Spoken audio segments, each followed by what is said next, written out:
カメラは見てきた。数知れぬ戦場で数知れぬ人間の愚かしさや残虐を。カメラは見てきた。Flag is a war anime far ahead of its time. Set in the fictional state of Urayama, Flag follows the footage of two war photographers. You have Saiko Shirasu, a young photojournalist thrust into the spotlight for taking a picture that ended up getting worldwide fame, and you have Keiichi Akaji, a cameraman sent on a job. In short, what happened was the flag that ultimately became a symbol of peace for the people of Urayama went missing, and as a result has forced the United Nations to retrieve it. So they hired Shirasu to chronicle the entire process, and the story of Flag is a story of a heroic retrieval of a piece of cloth that invariably ends up meaning a lot more to a lot more people than we think. Now, there's a lot of interesting stuff in Flag. It employs a dual parallel narrative switching between Akaji and Shirasu, and emphasizing the small quirks that make up their own filmmaking methods.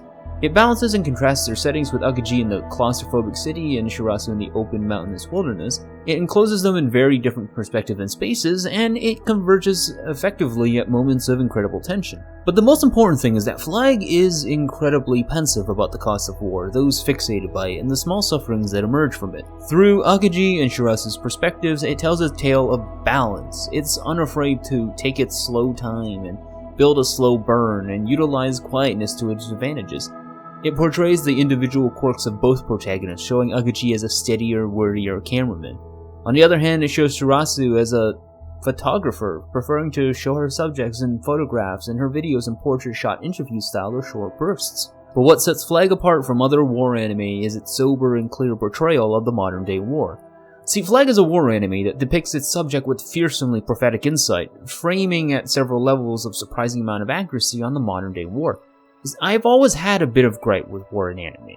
War is oftentimes used as a way to increase the scale of what is essentially a shonen-style battle. In other instances, war is a device used to tell another story.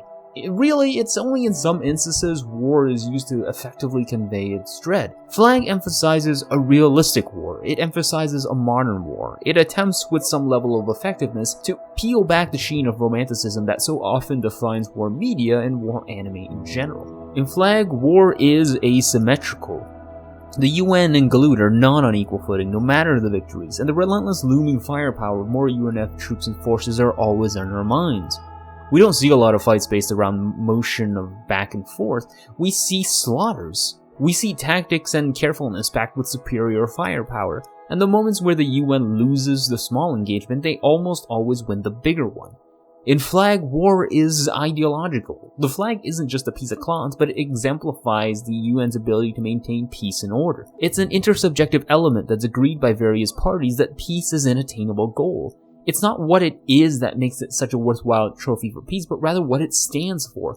It tells the people of Urayama that regardless of its centuries of bloodshed and violence, a broader, unifying identity is worth fighting for. Urayama is a battlefield already, but while its streets are regularly cleaned of blood, it's a conflict between two religions. On one hand, you have the militarized semi-Hinayana arm led by Rupo, and on the other hand, you have the traditionalists, the Kufra, whose esoteric practices underpin a lot of the show's conservatism.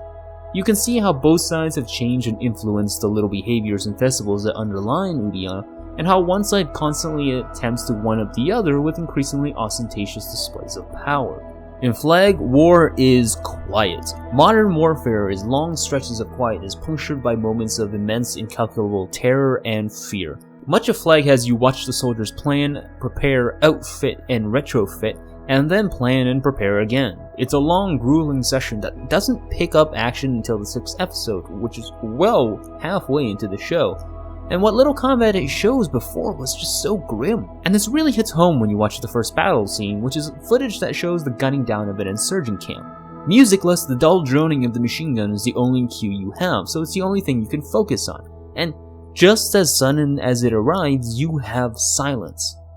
In Flag, war is divided into spaces. Anime oftentimes portrays war in one big space. The world is usually a single theater. Civilians are either protected or in danger. Soldiers play an overarching and persistent role in governance and defense. Here, war is shadowy, it's hidden in many places, and when it rears its ugly head, it's sudden and chaotic, and then it quiets down. But it's not all of Urayano, and it's not everywhere. Part of Shirasu's journey has her stay at the small camps, which show the nomads and sheep farmers of the plains untouched and uncaring of the war seething in the city.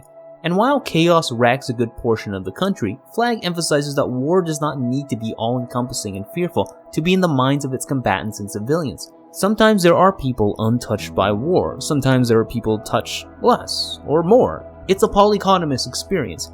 And what Flag tells us about war and how it portrays war tells us just as much about how other shows view and portray war. See, war is a spatially reactive and busy exercise. You aren't going to have a lot of it in a small area, and you oftentimes will involve multiple actors and characters in potentially complex relationships.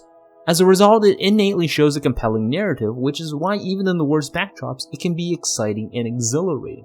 It's also why Francois Truffaut famously declared that there is no such thing as an anti-war film. A compelling, exciting film about war is a decidedly compelling, exciting portrayal of it. The hard harshness of war that afflicts the minds of many young men and women are very difficult to portray in the real world because these experiences depend on more than just quick flashes of light and sound. They're difficult to address psychosomatic, psychotic episodes and issues brought by loss and hardship.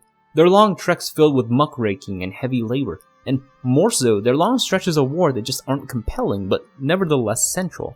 Modern warfare is sort of like a dialogue. Confidence dictates who controls what space and where. When conflict emerges, that confidence is in question. The very nature of someone fighting someone else means that one or both actors are unsure of the outcome of the battle, and thus is incentivized to fight.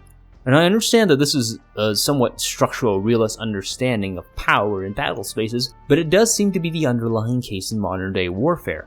After all, the asymmetrical nature of technology has made sureness a powerful tool. But it's very difficult to show that narrative. It's hard to show that. And yet Flag, to varying degrees, did show that.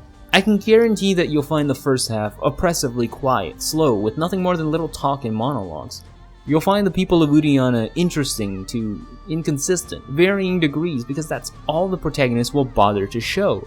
You'll probably find the persistent and consistent portrayal of information overwhelming because that's what it's meant to do. And in the first half, you'll find its brief moments of combat unfun, unexciting, jarring, and far too loud. Because at the end of the day, that's war.